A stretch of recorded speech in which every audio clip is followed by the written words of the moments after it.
Devin and Morgana have been celebrating midlife love by getting married 100 times in 100 countries. They believe grown-up love gets better and more fun, especially for women. Everyone's smarter, wiser. Men are more relationship ready. And if they're not, it's obvious. Forget anything you were told about being too old or too late for love and adventure. Instead, get fresh new tips on dating, relating, and travel to exotic destinations. And best of all, call in for personal guidance, creating crazy, sexy midlife love in your life.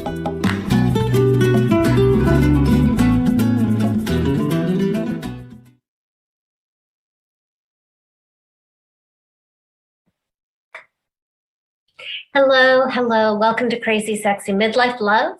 My name is Morgana. This is my husband, Devin. We have been getting married 100 times in 100 countries, 25 down, 75 to go, and then I think we'll keep going. And one of those weddings was in Manzanillo, Mexico, at the Expert Insight Publishing Awards, the EPI Awards for best-selling authors. And Devin and I are both best-selling authors. So we were enticed to speak in Mexico several years back with the promise that they would throw us a wedding. Well, I think it was more a phrase like, we'll marry you. So I thought we would sneak off into a little corner. And the woman who hosts the event, Vicki Winterton, who owns the publishing company, I figured she would just, read our script and marry us. And then we would get back to the event and the speakers and all that. And by the way, we've had that before and they've turned out great. I think we got married like that in Toronto and a couple other places where, matter of fact, where we've had like the receptionist behind the counter of the hotel come meet us out in the parking lot. And you know what I mean? Yeah, do something Serbia, Mostar. really easy, kind Montenegro. of. Right, absolutely. Like they were all great. Fine. They were all great. So we were expecting sort of something similar, and that would have been great. And I threw a tunic with my yoga pants, but the tunic had white in it because it was a wedding. And I thought, okay, good to go, easy to travel. And then we got there, and there was this, I think, anthropologist who is asking us questions and giving us this outline of this incredibly ornate traditional ritual where somebody's going to sing and somebody's going to talk about chocolate and somebody's going to talk about like pepper and. Well, so if I remember correctly, okay. Her name was Elizabeth Torres, and she is an anthropologist, and she was basically a professor outside of where we were staying near Colima, Manzanillo. And she put together which is a gorgeous coastal town in Mexico, and where the movie 10 was shot, where Bo Derek arises from the ocean like Aphrodite herself, was shot in Manzanillo. Go on. Right. And so it's a beautiful location. We were at this great resort. So this anthropologist basically said, because we weren't expecting anything, she said, okay, well, we need you to be on opposite sides of the staircase. There's all kinds of symbolism. There's actually 7 marriage trials, and she was an expert in Mayan and I believe Aztec culture. And so there was these 7 segments where there was, like, for each thing, there was chocolate and peppers and different herbs and things. Salt and everything represents something. Yeah, no, this was like a heavy duty ritual and ceremony. I don't know. Incense and flowers all and dancers. Right. And so for each segment of the 7 steps of this kind of earthly wedding, there was, no joke, like 40 costume dancers who were and they were doing very specific dance moves. Everything was heavily choreographed. It wasn't sort of like, just everybody go like this. It was not, there was no hokey pokey going on. This was like stuff that people had to rehearse with. And quite literally, part of the team of dancers that were there ranged from like 5 years old to like 75 years old. So it had this huge thing, loads of incense. They made sort of like they had the north, south, east, and west, the quarters created out of 4 different kinds of very colorful flowers. And we had come down these spiral staircases to meet each other. But since we could not see each other initially, we had to face away with our backs turned towards each other as we were still searching for the other one. It was like really to represent all of our years single, looking for the other person and not seeing the other person. right. And so there was singing, there was dancing. There was dancing to represent going to the past and going to the future. It was elaborate. All I can say is it was elaborate. It was really quite remarkable. There was there was loads of different audience people had to come up and recite things, do things. And I had to sing a song, which I think I chose, I'm in the Mood for Love. And I forgot the lyrics. And fortunately, Elizabeth remembered them. And it was a really special day, and it wasn't done. It wasn't done because we had sort of the state lasso champion of Colima, who was 11, come out, or at least he was for his age group. He was the lasso champion. He came out. There was also piñatas for the kids. Starting with us. And we did horribly. Yeah. And then they had a charro. A charro is pardon my really rolling my R's, it's a double R word in Spanish.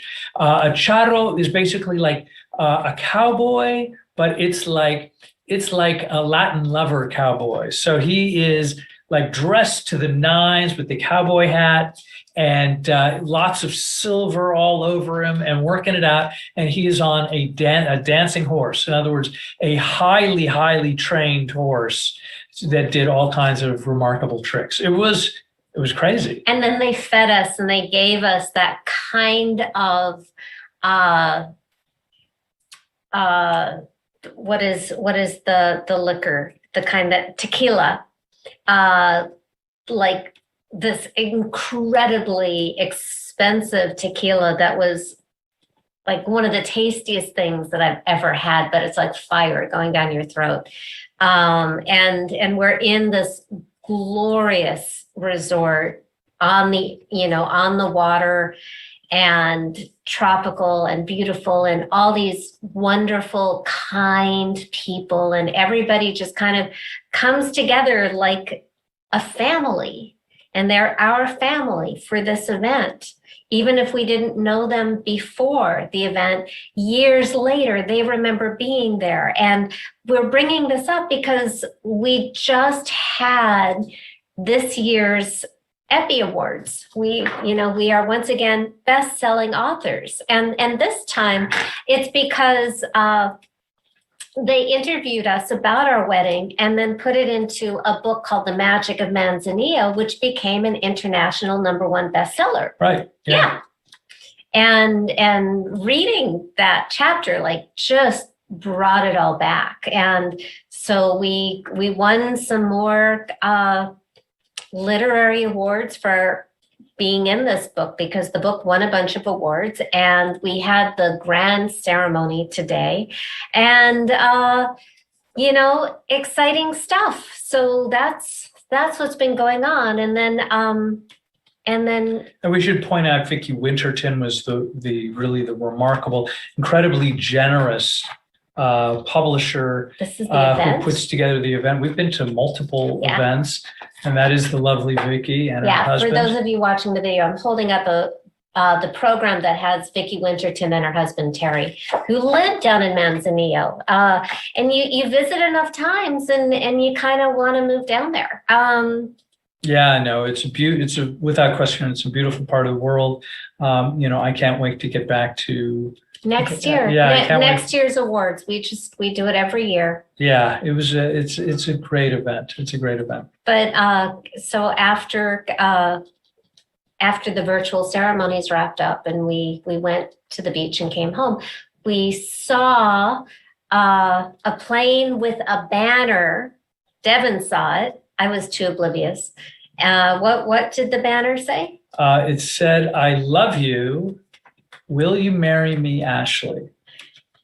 And so that was the romance of the day.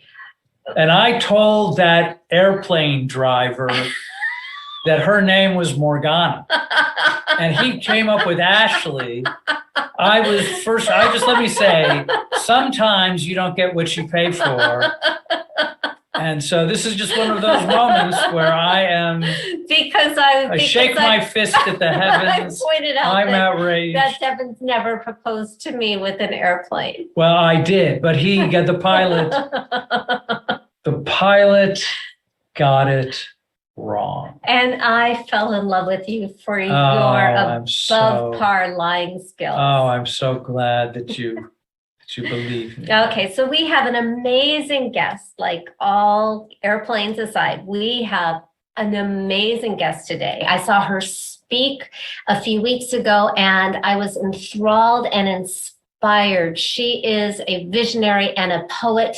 She is a soul sage doctor, a keynote speaker, an author, a coach, and you're gonna love her. I heard her speak and I just wanted her for the show so badly and I didn't know how to fit her in.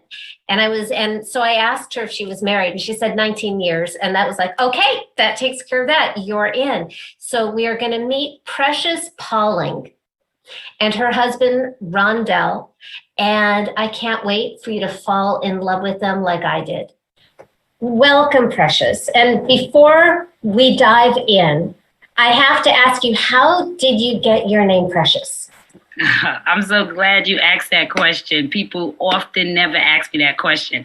But what happened was I am the second oldest of 7. And my mom went into labor. And when she went into labor, I was losing oxygen. So they had to do an emergency C-section. And when they did that emergency C-section, I came out and they named me their precious child. So that's how I got the name Precious. That is beautiful. And it's such a perfect mirror to your message to everybody, which is, I choose me. I thought you might have chosen that name for yourself, given your message, I choose me. Mm-hmm. So since this show is primarily about, it is about love. And that includes self-love. But we are usually talking about loving somebody else and being loved by somebody else. How does I choose me fit into the picture for you? You've been married, I think, how many years? 19 years. 19 years. Yes. Whoa. We just celebrated 19 years March 3rd. So, yeah. Congratulations. Thank you. And you have 5 kids. 5. Yes, we do. We have 3 girls and twin boys. So we have a 19-year-old. She'll be 20. Everybody's going up. So we're going to have a 20-year-old. We're going to have a 16-year-old. We're going to have a 14-year-old. And we have twin boys that will be turning 12. So, yes, we have a nice little tribe over here. So how does choosing yourself fit into all that? Oh, my goodness. One of the most amazing things is that when we, on our 19th year anniversary, my husband did a re-proposal to me as a surprise with all the kids being there. And so we're going to renew our vows next year with them being included, everybody. But what was so amazing was in his vows, one of the lines that brought tears to me was that he said that you taught me to spoil your husband and your kids and still make time for you. A lot of people who follow me, who know my story, I am not afraid to let people know what it costs for me to be worth my yes. And I suffered from incest molestation. I suffered from not being believed. I suffered from a lot of trauma. And what I learned in that trauma was that God was processing me into promise. And so I didn't figure out what all that meant until I became a mom. I had decided that I wasn't going to have any kids. Think of the irony of 5, right? Most people that see me like, you have 5 kids? You know, you were somebody that said I was going to be free because I was overwhelmed and I was the second oldest. So I was very responsible. And I was like, when I get my freedom, I'm just going to do me. And I want to make sure that I could have everything I want and I choose me. And I realized that God was processing me because of what I went through, it made me a different mom. It made me want to be a stay-at-home mom. And while I was staying at home, not because I was thinking about what I would develop into, I was staying at home because of the fear of what had been planted in me, the fear that maybe my kids wouldn't be safe or maybe they wouldn't be able to tell me their story. And so that fear birthed a mother. So I realized that in the valley, my value was formed. And so I learned to teach them that their voice mattered, and I learned to pour into them, and I showed them love and God showed me love. And so I say that the process of me growing and loving myself, when everybody was thinking, oh, well, she should go get a job or she should do other things, that me and my husband sacrificed at a time when people weren't seeing that being done, especially in our community. We are a 20-year-old and a 21-year-old who got married. So you're talking about kids who had to grow up together. But we were able to realize that because of all of that process of me being able to deal with those pain issues and show up as a mom, I was able to develop into who I am today. And so it cost me that experience in order for me to show up and actually be able to become the self-love guru, because I realized the word says, treat your neighbors as you treat yourself.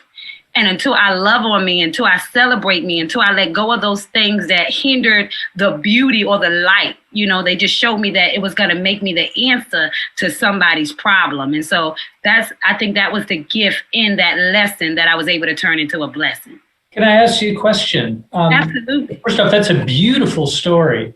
The first thing that comes to my mind is that a lot of people who go through the kind of trauma that you're describing, sometimes they don't come out the other side as perfect and whole as you do. Is there sort of what's your secret? What's your secret to success for doing that? The secret to success was that exact idea that I realized that I had to change the way I saw it. I had to mentor my mindset. So we do spring cleaning on our homes, our cars. We actually take care of everything outside of our soul. Our soul is the most important thing. And to me, all the soul is how you think about yourself. So what I had to do was realize that all of those negative things that I thought that were, I would say, thrown in my garden through my experiences of life, it was my job to take the weed out, but not to cut it, to deal with it. And so instead of me getting apologies, I started to seek God. I started to seek guidance. I started to seek the value in those moments. And then I stopped judging people for who they were, and I judged the idea that God wrote them in like that.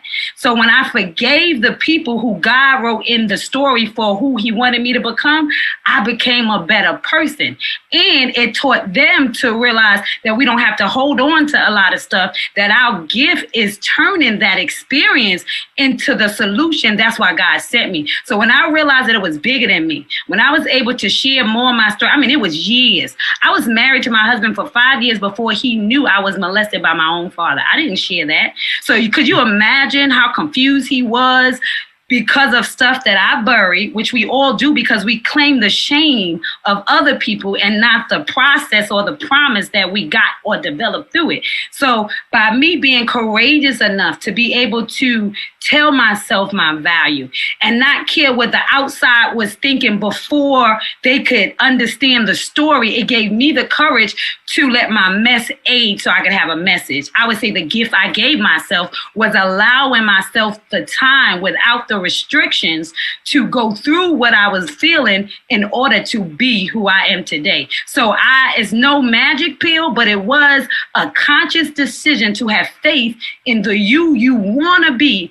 And it started by how I saw it, because everything starts from a seed of thought that becomes your reality. So and people used to say all the time, you live in a fairy tale land, but now it looks like a reality to them. So they didn't hear me then, But because I have all the tools that I use to share through my soul, my doctrine, my courses, my programs, which is so funny that the precious that I say, a professional in gram is solidness, right? And so when I think about the grams, I think about the gems that we drop, which are intellectual property. If I can give you a piece of myself, which was just information for you to apply and it changed the trajectory of your life, then that is why those are gems. And that's why precious is so befitting even now that I know myself more than I did 20 years ago or maybe 40 years ago when I was born, that God is allowing us to process into our namesake. And we get to name ourselves through what we know is true. And what is true is that I went through that, but I didn't die there. I resurrected. And what is true is that evidence is who I am because of that. And if we would find out what we went through, I say the why is when heaven yells. And that is what your wisdom hat. So now I carry a wisdom hat because when heaven yelled, I listened and I showed up in order to turn that death into a resurrection. And that's what you see today. I love the way you speak. I love your way with words. You're so inspirational. I know you hear that, I'm sure, every day of your life. And you said so much good stuff, but there was one thing that really stuck like such an easy hook that I've never heard before, is when your mess ages, that's your message. Oh my God. And it implies that there is the allowance of time for that to happen. You don't have to get it instantly. Can you talk about that? Yes, I have actually one of the topics that I deal with that says that your purpose is not microwavable. It's like cooking. And so we want what we want now. And we say God is always an on-time God and that he pre-qualifies us. And he doesn't pre-qualify you for the future. He pre-qualifies you for the now. And I say now is new opportunity worthy.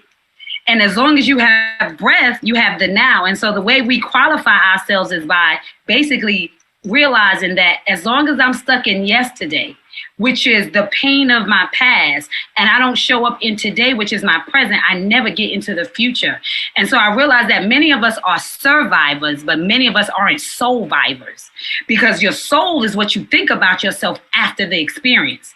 And so the insanity is that the flesh is showing the truth of the war and the battle won, but the mind is stuck in the defeat of not the victory. And so when I say we are survivors, we know we got through that thing, but we're not soulvivors because we haven't changed how we spoke about ourselves, which is why we haven't showed up in the fullness or the light of it all. So I often say that it's about us realizing that it's our responsibility to turn our heartbeat into a soul beat in order to leave a soul print.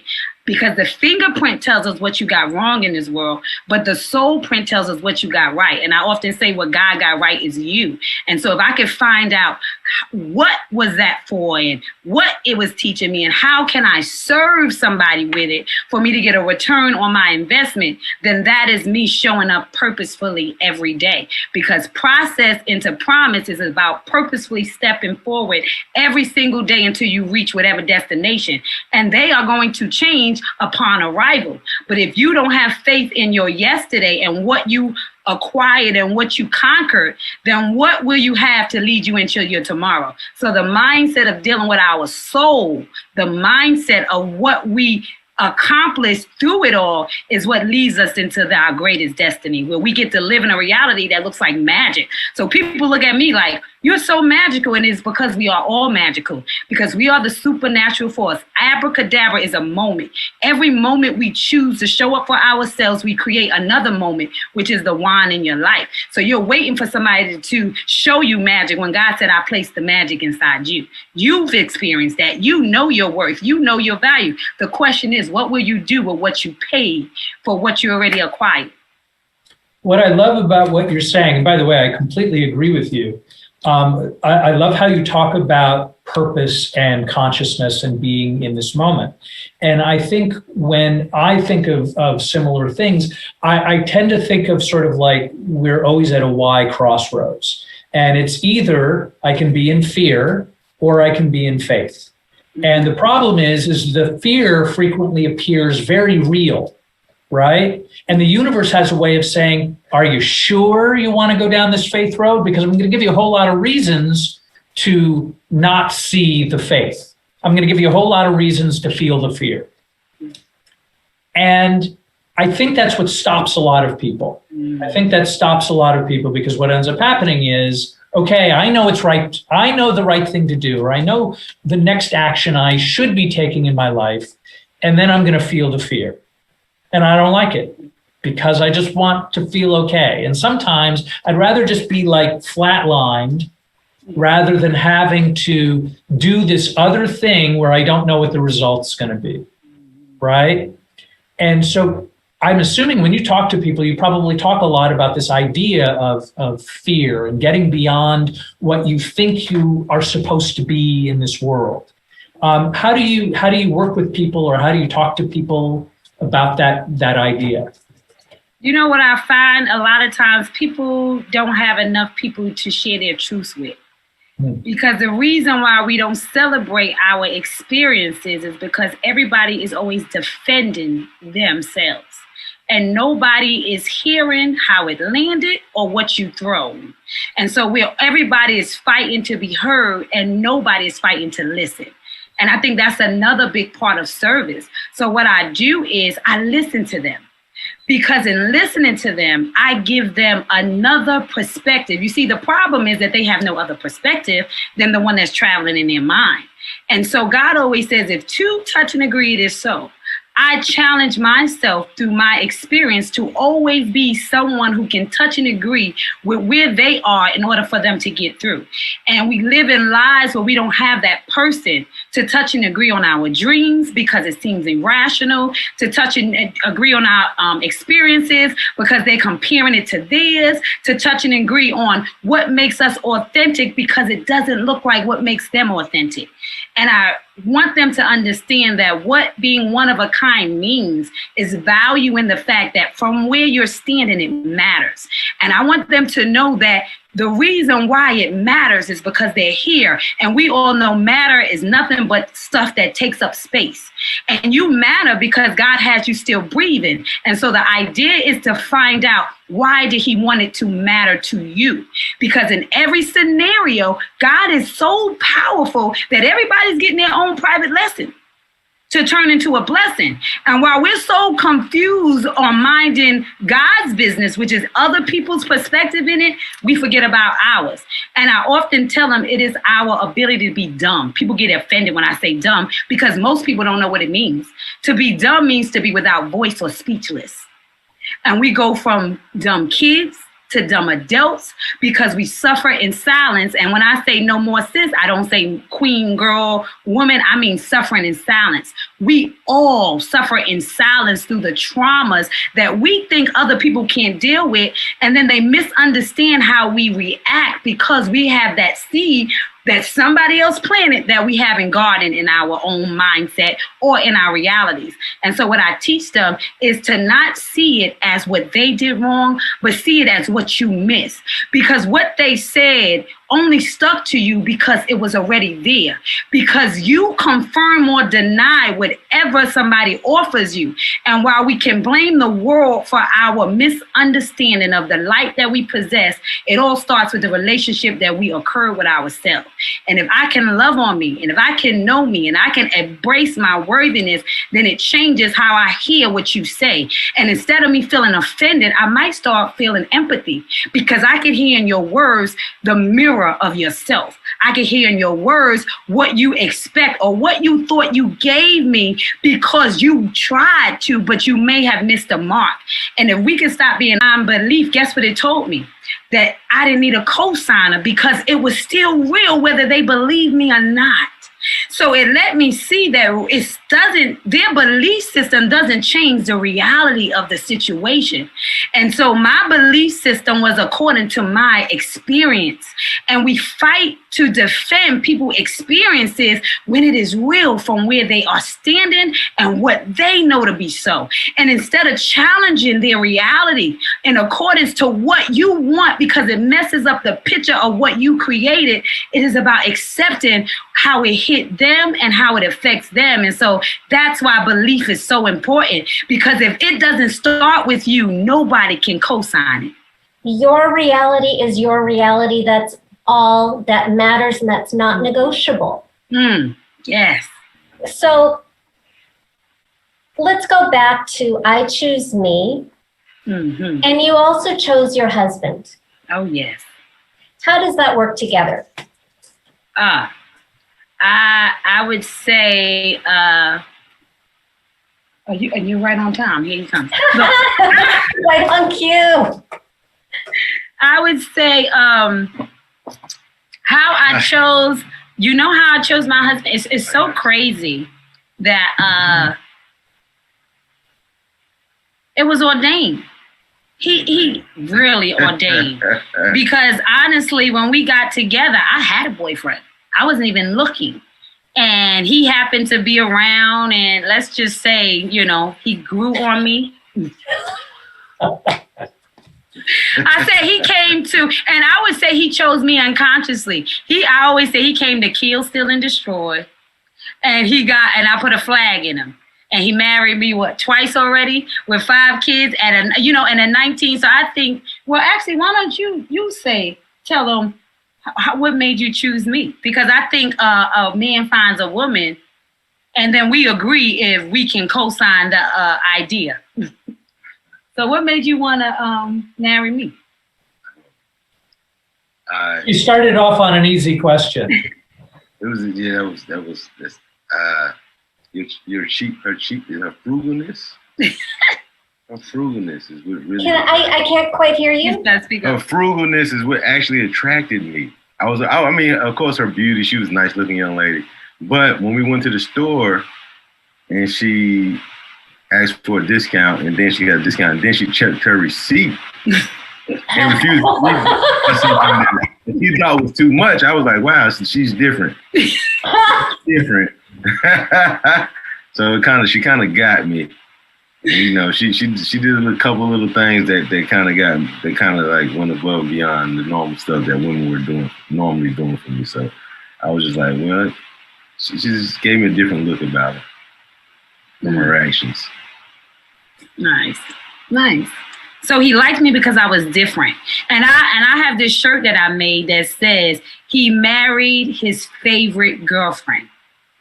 Because we love a lot, and he may have loved us all, but to be favored is to be set aside, is to be set apart. And so I would say that when they pick a wife, it is because of all the girlfriends, you stood out as the favorite. Now, if you stay the favorite, is something different. But the reason they chose to marry you was because you were different than anything they experienced, and I believe they trusted themselves with him. Because one of the key things was he felt that I was looking out for him and not looking out for what I needed, but I give to receive. And so because I was serving him, he saw the light in me.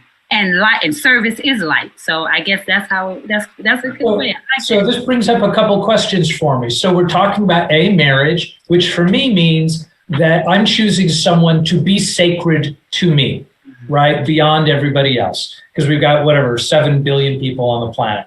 And I'm choosing this one rather than searching around, right? So there's the search. So there's the sacred part to it. And then there is the favorite part to it. How do you maintain, how did you know that you were each other's sacred person? And how did you know, how do you maintain after 19 years that you are still the favorite? Is there something that you guys do to do that, to maintain that?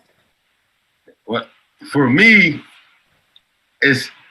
I've been in situations in my marriage, we got married, I've been in relationships where once I get tired of something, that's it. It's no more talking. I can just cut anyone off. To this day, I can just cut anyone off, and it doesn't affect me. It's there's no love lost. I don't get miserable. I don't miss people, none of that. But when it came to her, even when she pushed me to where I felt I've never been pushed before, I just couldn't walk away from the relationship. I don't know what it has to be something bigger than me. And that's how I felt. It was something bigger than this, because I don't normally, it's a lot of stuff that I just couldn't deal with that I'm dealing with now. And that I didn't even know that I was able to do until I got into a marriage, a relationship with this young lady right here. Mm-hmm. So that's what I would say is just the wanting to change. Mm. You know what I'm saying? Yeah, I know. I absolutely know. There's something else. To me, there's something else going on, right? Mm-hmm. Like we're having a conversation, but for me anyway, there's this bigger thing that's going on that I don't quite always understand. I tend to call that thing God, but you call it the cosmic ooze, call it, whatever. It doesn't matter. I just think there's this other thing that's going on. And the more I'm aware of it, the more I can pick and choose things in and out of my life in a conscious way. And when I'm conscious of that thing, I lead a better life. I don't always love the results. Right.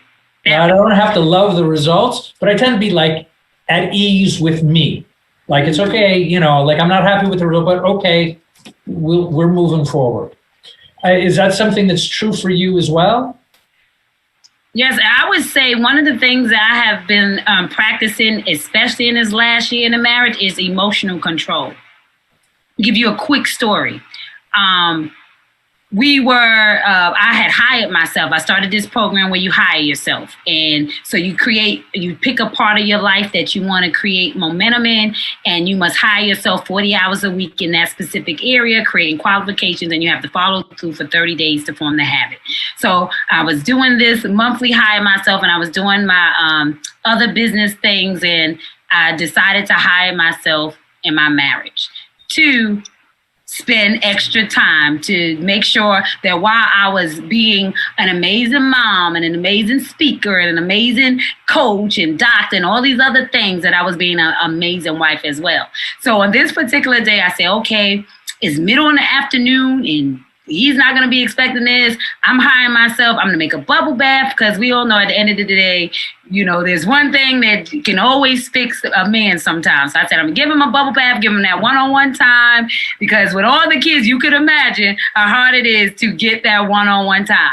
So I set the bubbles, and I got the music going, and he's laying on the bed, and I'm walking from the bath. The double doors are open, and you can hear the love songs playing from the wedding, and he's just laying there. Now I'm practicing my emotional control, because I have that consciousness in me now.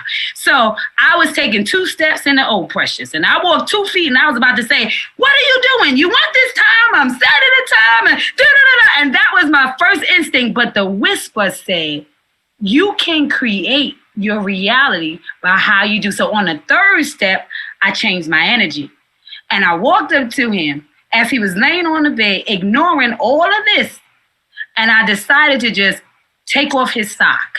And when he looked up and he saw me, he immediately got back and forth, because it wasn't what I thought it was. Once again, the seeds in my mind. He just was distracted. Nothing more, nothing less. But I could lie to myself and change the outcome. But because I was consciously thinking, I can dictate my outcome by how I show up.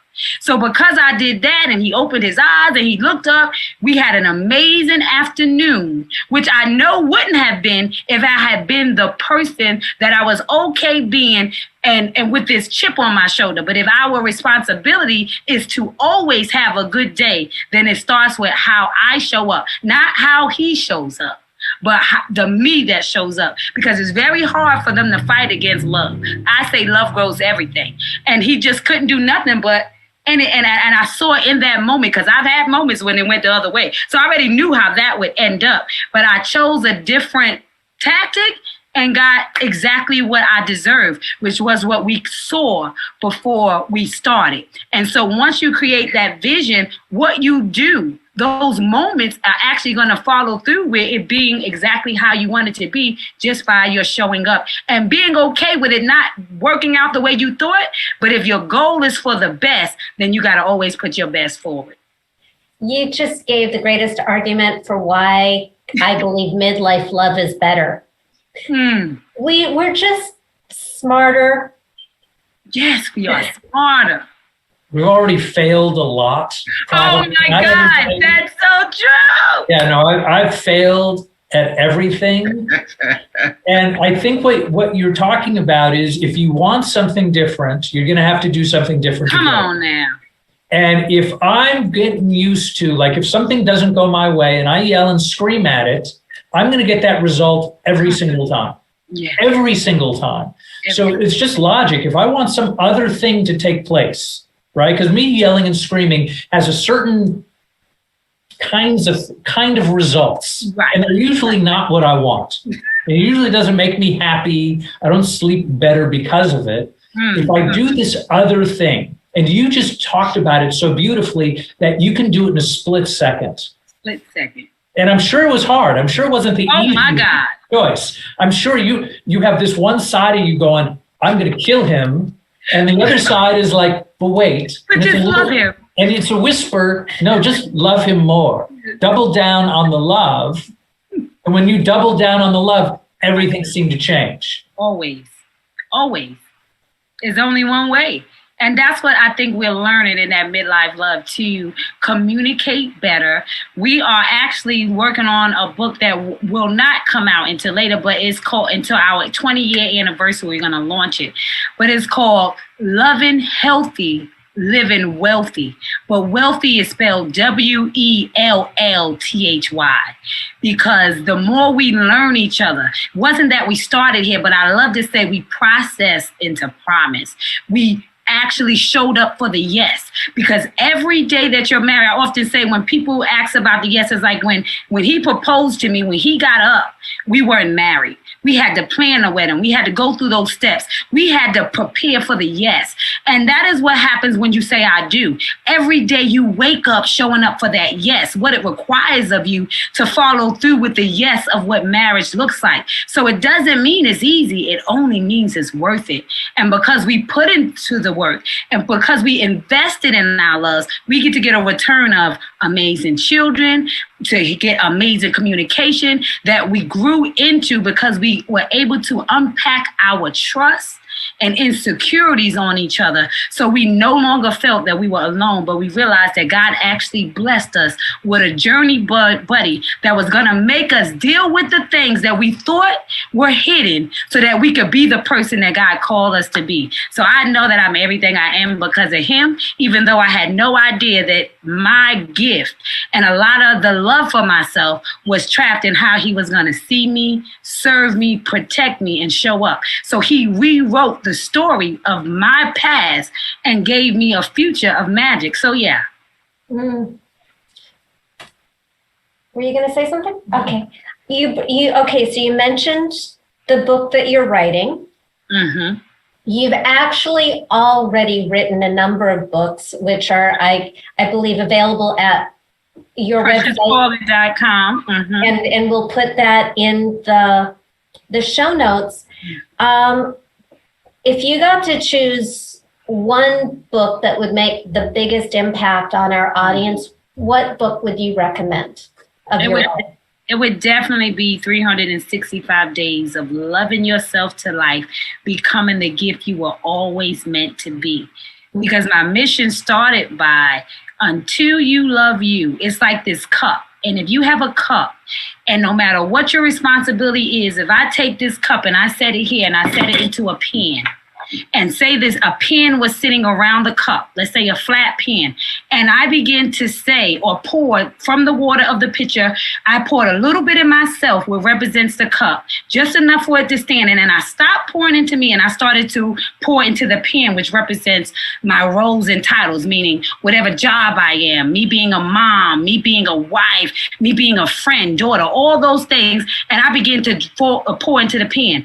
And every time I show this experiment, the cup always falls over. And then I stop them and I pour everything out. And I want them to see what God meant when he said, love yourself first. It's not selfish, it's selfless.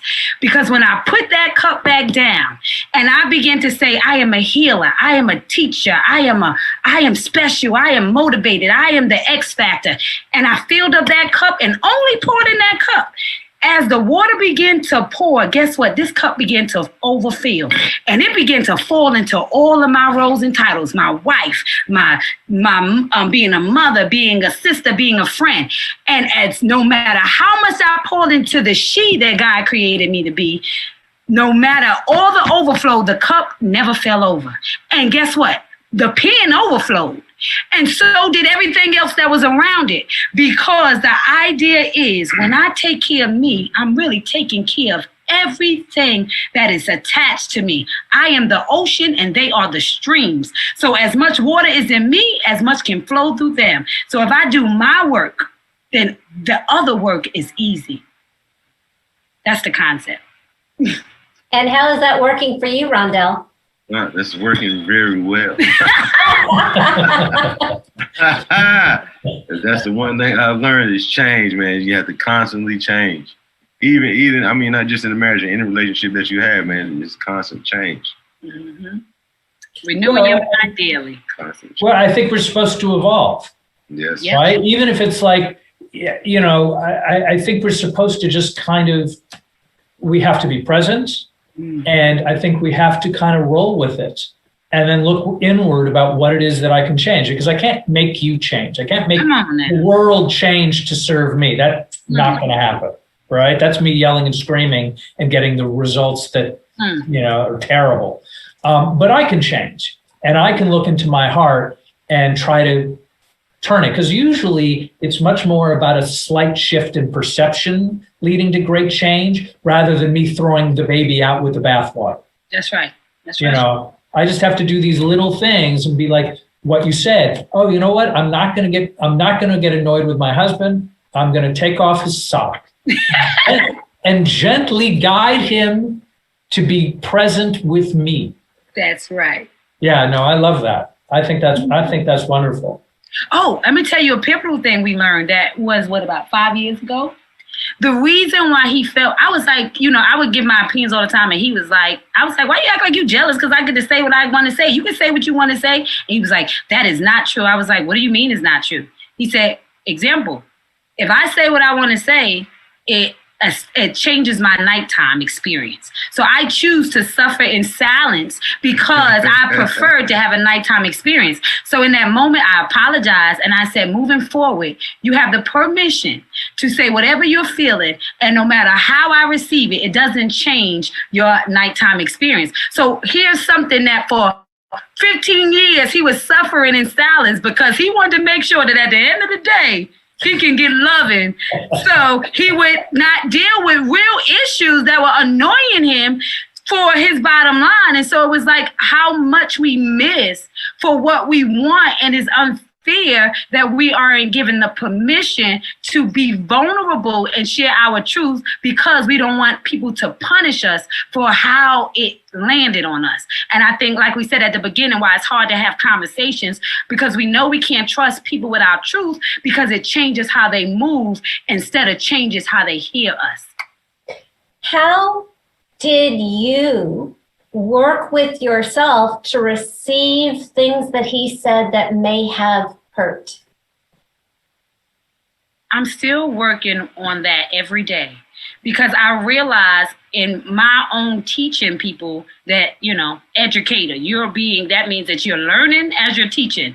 And so what I learned that I still got to do this spring cleaning because there are certain things that are always coming up. And so, like I said, it is a journey, buddy, that God is trying to basically get you ready for positioning.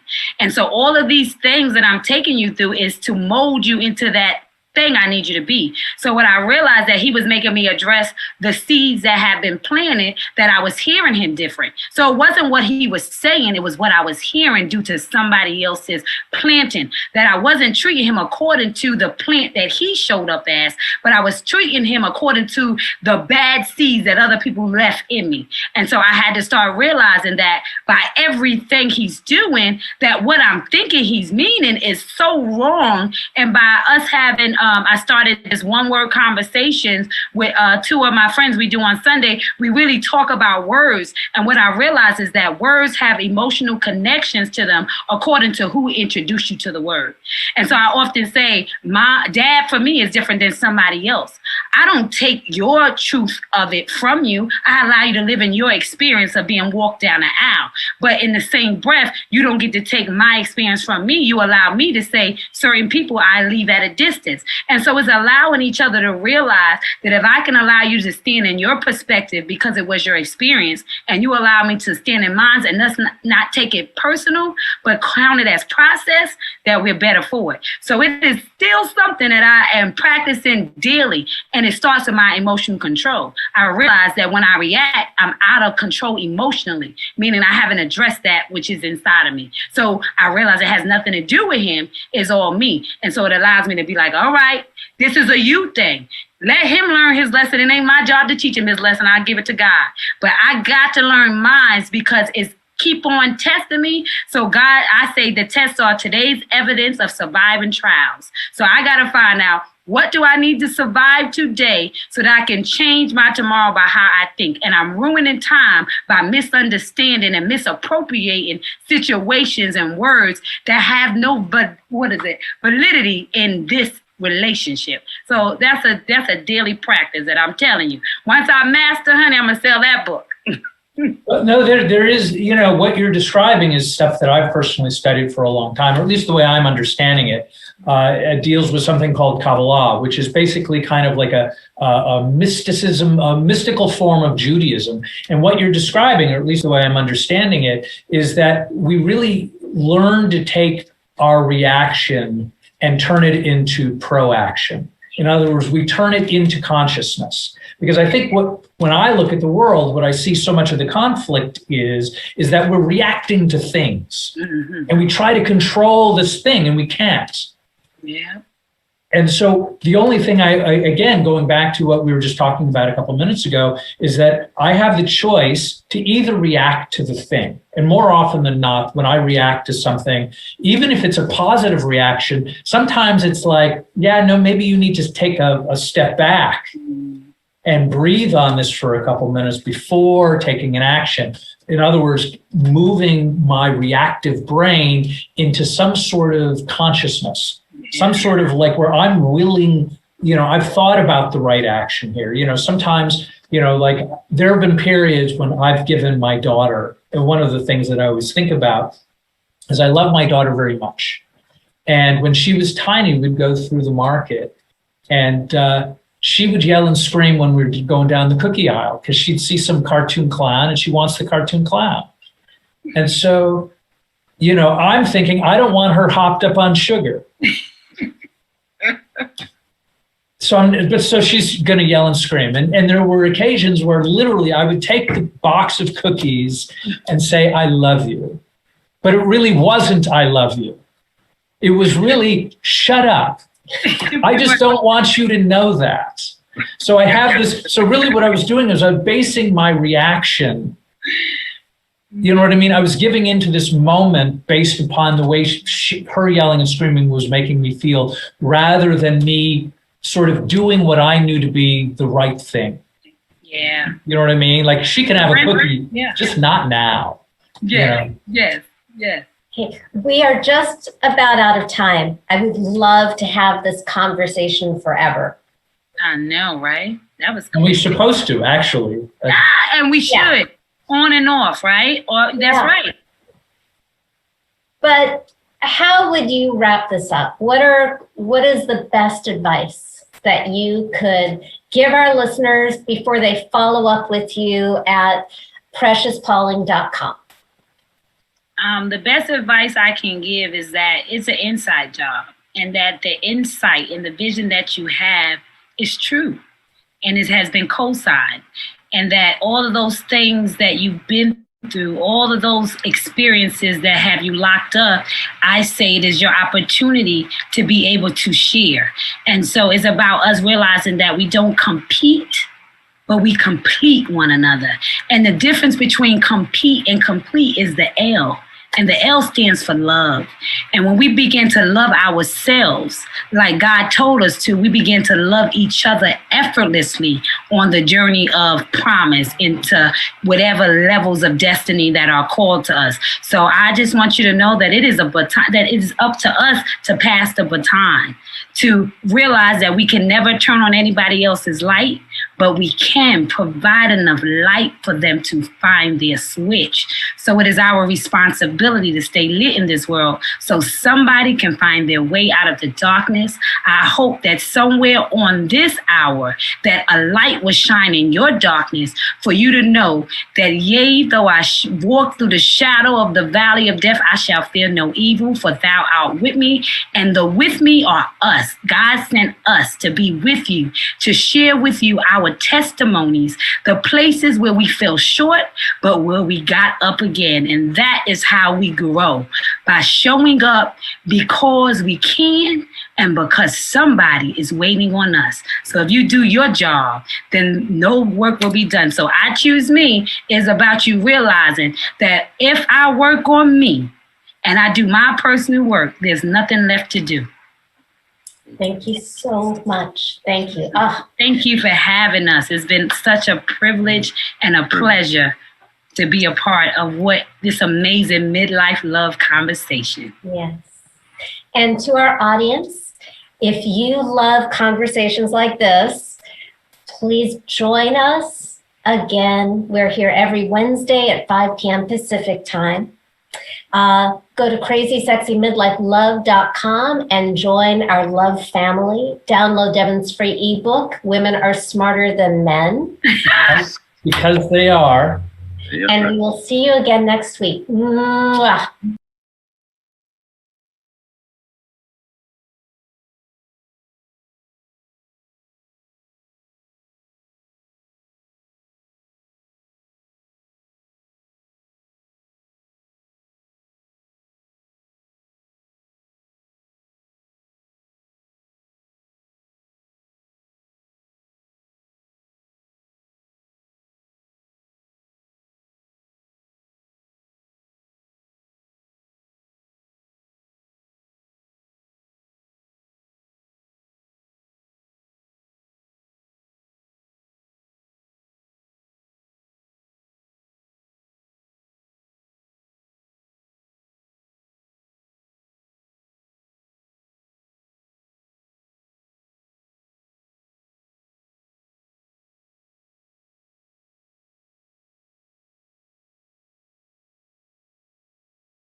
Thank you for listening to Crazy Sexy Midlife Love. Please sign up to join our free love family at crazysexymidlifelove.com to get alerts to live shows, call in and ask questions, or just listen in. And ladies, don't forget to download Devin's free ebook, Women Are Smarter Than Men and Other Secrets Marriage-Minded Women Need to Know. Also available at crazysexymidlifelove.com.